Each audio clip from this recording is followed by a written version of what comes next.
Hi ನಮಸ್ತೆ, ಇದು ಭಾನುವಾರದ ಮಿನಿ ವ್ಲಾಗ್. ಜ್ಯೋತಿರ್ಭೀಮೇಶ್ವರ ವ್ರತ ಹಾಗೆ ಗಂಡನ ಪಾದ ಪೂಜೆ ಮಾಡೋದು. ಭೀಮನ ಅಮಾವಾಸ್ಯೆ ವಿಶೇಷವಾಗಿರೋದ್ರಿಂದ ಫಸ್ಟು ನಾನು ಮನೆ ಕೆಲಸ ಎಲ್ಲ ಮುಗಿಸಿ ಸ್ನಾನ ಮಾಡಿ ಒಲೆ ಪೂಜೆ ಮಾಡಿಬಿಟ್ಟು ಸ್ವಲ್ಪ ಹೊತ್ತು ಗೋಧಿ ನುಚ್ಚನ್ನ ನೆನೆಸಿಟ್ಟಿದ್ದೆ, ಅದನ್ನು ಕೂಗಿಸ್ಕೊಳ್ಳೋಕೆ ಇಟ್ಕೊಳ್ತಾ ಇದ್ದೀನಿ.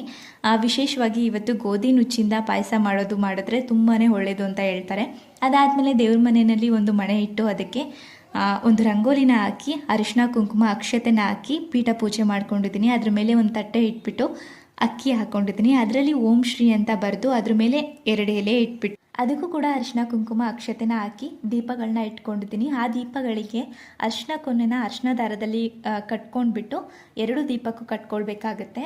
ಸೊ ಅದನ್ನು ನಾವು ಶಿವ ಪಾರ್ವತಿ ಅಂತ ಅಂದ್ಕೊಂಡು ಪೂಜೆ ಮಾಡೋದು. ಪ್ರತಿ ಪೂಜೆಯಲ್ಲೂ ಮೊದಲನೇ ಪೂಜೆ ಗಣಪತಿಗೆ ಆಗಿರೋದ್ರಿಂದ ಅರಿಶಿಣದಲ್ಲೇ ನಾನು ಗಣಪತಿನ ಮಾಡಿಕೊಂಡು ಅದಕ್ಕೂ ಕೂಡ ಗರ್ಕೆನ ಸಿಗಿಸ್ಕೊಂಡಿದ್ದೀನಿ.